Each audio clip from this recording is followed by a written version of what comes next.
tell you, every time a prophet comes to you, they're not going to prophesy houses and cars, spouses and all that. Sometimes you got to get a word of correction, word of warning. But Jeremiah, nevertheless, he was the boldest and the bravest of all the prophets. You can't be no jellyback trying to serve God. You got to have some backbone. I ain't scared of you now.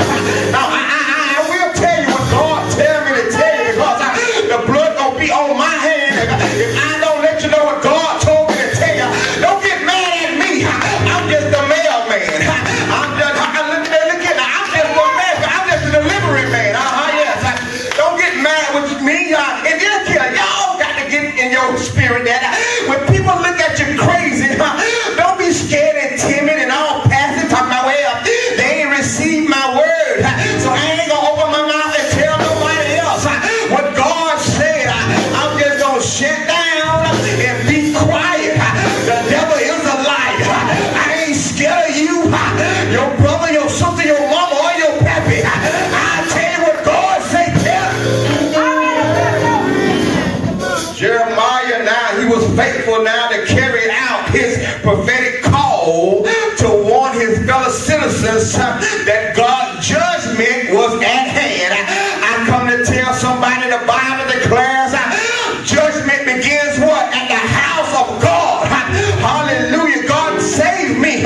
Give me a word of correction. I don't want judgment to fall on me. I don't want to lose everything that I done attained. I want to maintain what God has given me. But I come to tell you, when a prophet of God bring warning, you better take heed. Y'all remember Hezekiah now?